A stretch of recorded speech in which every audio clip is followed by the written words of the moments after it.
So last week, I stumbled across this video, and after I watched it, my jaw literally hit the floor. It was insane. And so I want to watch it with you together right now before I add my thoughts to it. Okay, so let's watch this together now. I have $68,000 in credit card debt, all from investing in coaching, courses, and mentorship to grow my business. Earlier this year, I could no longer keep up with the minimum payments, and so I entered into a debt settlement program. When she says debt settlement program, I think what she's actually saying is a Chapter 13 bankruptcy. I could be wrong, I don't know, but my guess is that's what she means by debt resettlement program. So she literally might have gone bankrupt from all this investing into coaching. It also meant that I had to break a contract with the coach, which we're all told is out of integrity. I currently have no access to credit or loans of any kind. I am entirely cash only until I pay off the settlement in full. That's what makes me think it's a bankruptcy. All of this resulted in an extremely low point for me, mentally, emotionally, spiritually, the lowest I've ever been. Super understandably, obviously. Also resulting in 2 consecutive months where I made less than $500 in my business. The reason why, by the way, when we talk about this is because it's like when you get into a point where you really need money and you get into desperation, it's really hard to make money. So that's not really a point, but that's something I say all the time to my students is when you need money the most is when money runs away from you the most.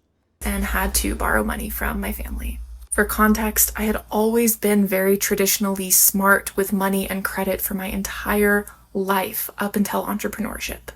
You're your own best investment. 10x your return. I invested when it made no sense. These are things a lot of coaches say to get you to buy their stuff. Invest when it doesn't make sense.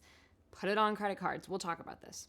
For the longest time, I blamed that messaging and my coaches for my lack of financial results. And all that did was keep me in a loop of guilt and resentment.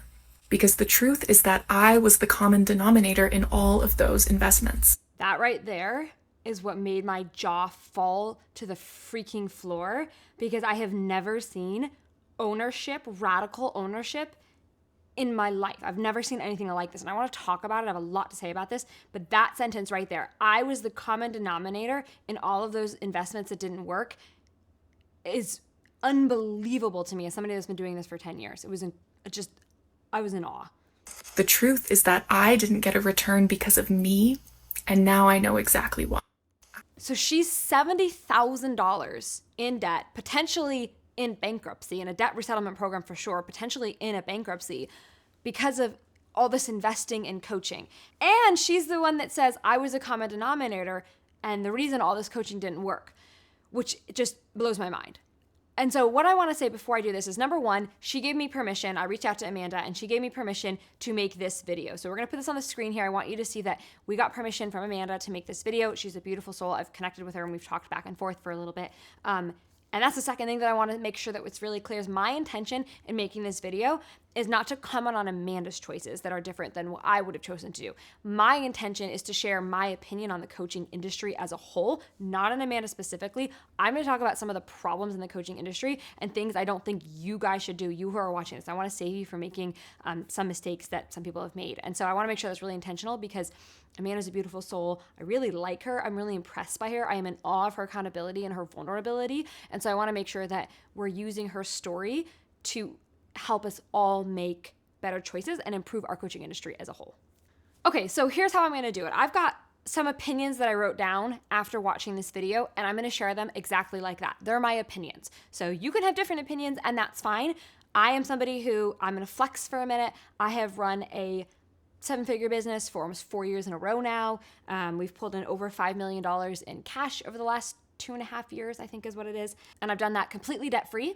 I don't owe anyone anything. And so obviously my opinions are my opinions. Okay, here's my first opinion. You should not go into debt for anything, especially business related. Now, I'm a big Dave Ramsey fan. I've been a big Dave Ramsey fan for a while. The only thing that I do differently than Dave Ramsey does is I do put stuff on credit cards. I only just recently started doing that where I put them on credit cards and then I pay off the expenses every month. So actually I do it every week. I literally have an auto pay set to pay off every week because I'm so crazy about it. But I make a little over $2,000 a month just in cashback rewards. I get mailed a check every time I hit over $500. So I get like $400 or $500 checks every month. And let's be really clear, the reason why I'm getting paid $2,000 a month is because I have, let's just remember, it's like a 5% cashback, right? So do the math on that. I'm spending $60,000 a month that I put on a credit card or whatever the math on that works out to be, but I'm putting all my business expenses on that particular credit card. The $2,000 that gets sent to me every month is about this big compared to the $60,000 in business expenses that I have every month. So just make note of that. So you should not be going into debt at all. You should not be borrowing money from friends and family to start your business. You should not be doing any of that. And I know that's really extreme, but here's why. I think the statistic is 98% of businesses fail. So unfortunately, you have a very high chance of your business failing. And that's just the reality. When we ignore the numbers, we don't do ourselves any good. It's much better to say, hey, my business has a 98% chance of failure. What am I going to do to be in the 2%? And frankly, Amanda, by having radical ownership like that, is actually giving yourself a really good chance of eventually being successful, because you have to have radical ownership like that. There's a book called Extreme Ownership. You have to have extreme ownership if you want to be successful. And so, in my opinion, you do not borrow money for anything, but especially do not borrow money for things related to your business, because your business has a really high chance of failure, and you can so easily and quickly get yourself into situations where you get on the phone with a fancy salesperson and the salesperson says something like, oh, it's $20,000, but you can just put it on a credit card and you're going to make $60,000 back in the first month. We can talk about that because Amanda takes extreme ownership of it. I think can really easily be manipulation, like manipulative sales tactics, which we can talk about a little bit later. But for now, the point that I really want to drive home is that Dave Ramsey says it best: your business will grow at the speed of cash. Meaning, if you don't have the money for it right now, you can't afford it. And I think about the profits I take home because I've been content to slowly build my business over a 10-year period. It's safe, it's secure, it's stable, it's healthy. There's no risk to my business because I'm willing to go a little slower, but do it at the speed of cash. I have never once put any business coaching payment on a credit card. And I've spent hundreds of thousands of dollars in coaching. I just paid for it in cash slowly over time. Opinion number 2, if you can't afford high-ticket coaching, that's fine, that's okay. There's tons of affordable ways to learn how to grow your business that doesn't require you to make a $10,000 investment. There's a couple different ways. I wrote down 3 different ways you can learn how to grow your business without spending a ton of money. First one is books. I think that we are so dismissive of the knowledge you can gain if you actually implement what you learn from books. Now, implementation you have to do with high-ticket coaching. You have to implement what you learn from books. You just have to implement what you learn no matter where you're learning it.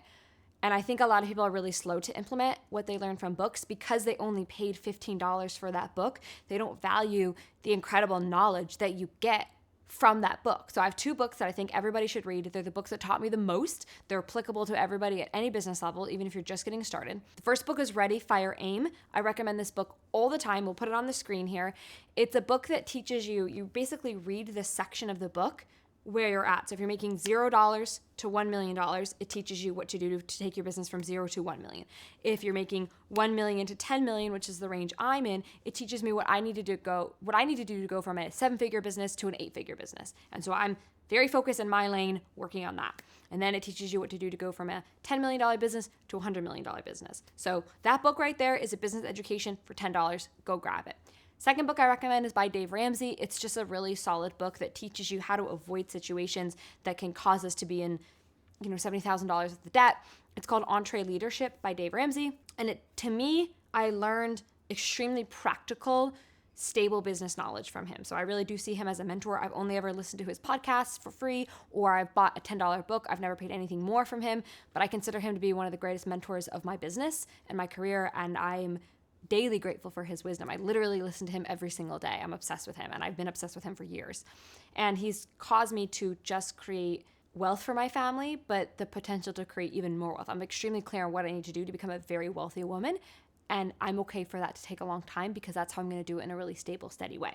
So you can learn from books. Second way that you can learn is from coaching groups. So group coaching is typically more affordable. For example, I run a group coaching program that's $200 flat fee. $200 for lifetime access to me. You can ask questions anytime. You can ask unlimited questions. Coaching groups are a really good way for you to get the advice from the mentors you want without having to pay tens of thousands of dollars. So I'm going to put a link in the description to learn more about the coaching group. But if you wanted to be coached by me and you don't want to pay $20,000, something like a coaching group is a really good way to do it. You do need support. You do need help along the way. but I challenge the notion that you have to pay high ticket coaching price in order to get the support that you're really looking for. And then the third way that you can learn without paying a ton of money is my favorite way. It's how I've learned the most, and that's just courses. You guys know I sell a ton of courses, so obviously I prefer them. But for me, not only do I like courses because they're like affordable, but I also, for me, as somebody who sells courses, I feel like I have the greatest impact when instead of helping one person for $10,000, I can help 100 people or 200 people for $10,000. That's what feels really good to me. So I'm teaching the concepts and the hard-won business strategies that I've learned and impacting a mass amount of people. So the best thing that I ever learned, the best thing that changed my business, I made $300,000 from this one course I took. It was $500, so I turned $500 into $300,000. It's a great investment. The thing about courses, though, is that you have to have the discipline to implement. But again, as Amanda said, she had to have the discipline to implement, and she bought high ticket stuff. So either way, whether it's books, whether it's coaching groups, whether it's courses, you have to implement. You have to do the work. A person, an instructor, a coach is going to say, hey, this is what I did to grow my Instagram following. You have to get off your ass and go do it yourself. There's no way around that. And you're procrastinating and avoiding the results you want because you don't want to do the work it takes to get there. And it's just as simple as that. And I wish I could say it in a nicer way, but I can't. If you do not do the work, you will not see the results. There's no way around that. I can't want your dream for you more than you want your dream for yourself. It's just true. I can't. And so it's okay if you say this is not for me, I don't want to implement, that's fine. But at least be honest with yourself. That's why I respect Amanda so much, because she has radical self-awareness, radical honesty, radical ownership. And that's why I truly believe Amanda's going to be an extremely successful woman. Okay, here's my third opinion, and it's really controversial, so I'm kind of interested to see what everybody says about this. I don't believe high-ticket coaching is everything it's cracked up to be, and I think it's a lose-lose business model. So I think it's a business model where you as a customer lose, and the coach also loses. So the business coach doesn't win, and you don't win as a customer. That's my theory, and I'll explain why. Now, mind you, I've worked with some of the best coaches, and I've seen results from really great coaches. I paid hundreds of thousands of dollars in high-ticket coaching. I sold high-ticket coaching before. As I've grown as a business owner, I've just come to observe this about the high-ticket coaching business model, and I think it's inherently flawed, just like I believe the agency model is inherently flawed.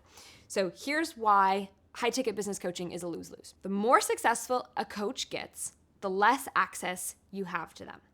So for you as a customer, that's a lose for you because you pay $10,000, $20,000, whatever it is. You pay for access to that coach. You pay for their wisdom. You pay to be able to talk to them. You pay to be able to have their eyes on your business.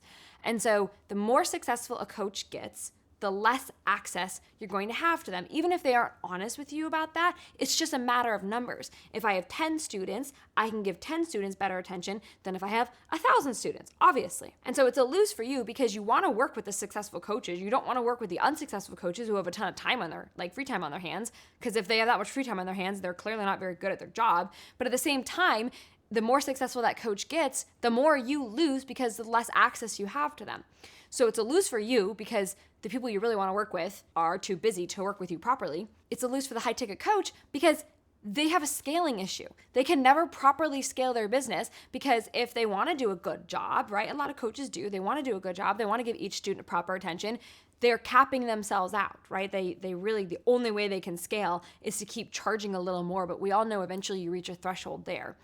And so you run into a scaling issue where, maybe you can start outsourcing to your team, but your team doesn't really know what's going on as well as you do. You're really the expert and you're trying to train them to be the expert, but let's be real, 95% of the time, the quality drops. So it's a lose for you as a customer because you eventually lose access, and it's a lose for you as a coach because you can't help people the way you probably want to help them, and you can't scale your business the way you want to scale. So I'm a big anti-high ticket coaching, and this is something I've evolved into, frankly, because I switched to a low ticket model and I just realized how much more scalable it was and how it was actually able to help people get really good results.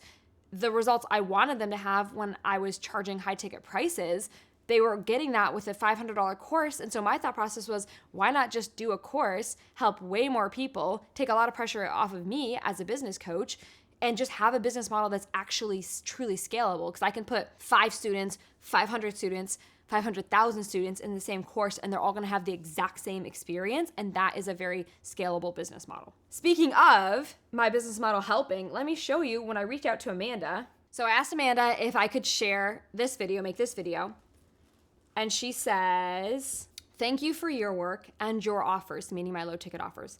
I jumped into one of your bundles earlier this year via an ad.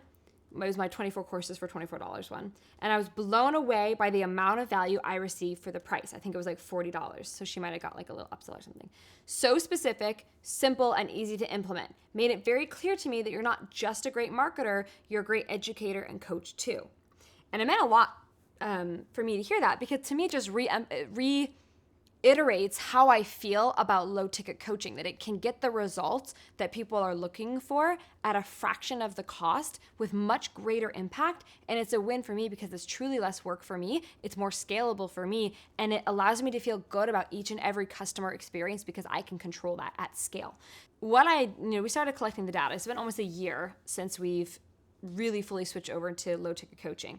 And this is I just had my team send me this data. The average person who buys something from me pays around, so my lifetime value is $130, which is absolutely nothing compared to $10,000, $20,000, these high ticket coaching prices that people are used to. I mean, you hire 3 high ticket coaches and you get yourself into $70,000 for the debt. It happens a lot. And so based on the reviews that I get, based on the data that we've been able to collect with surveying our customers, getting the reviews, it seems that it takes an average of about 2 to 3 weeks for my student to make an average of $2,000 to $5,000. So they pay me $130, and within a few weeks, they've made $2,000 on the low end to $5,000 on the high end. And so obviously, this is something that I can feel great about because I help somebody somebody gives me $130 and I show them how to turn it into $2,000, let's just say on the low end. That's a fabulous return. That's something that I can feel good about, and I can sleep well at night knowing that my work is making a difference consistently, predictably, scalably, and people are people who couldn't afford $10,000 in business coaching can afford and access these strategies that previously were only reserved for a certain demographic of people who could afford my coaching. So if you wanted to learn a little bit more about that coaching group, by the way, if you're like, yeah, I'd love to know what it's like to have Maria coach me and be in Maria's world for $200, what does that even look like? A lot of people have questions about that because it is so different than $10,000 to be in my space. If you just click the link in the description, you'll see details about Maria's coaching group in the description. If you just click that, that'll take you to a page that gives you a little bit more details about that. I'm very interested to hear your guys' opinion on all of this in the comments, so let me know down below, and thanks for watching.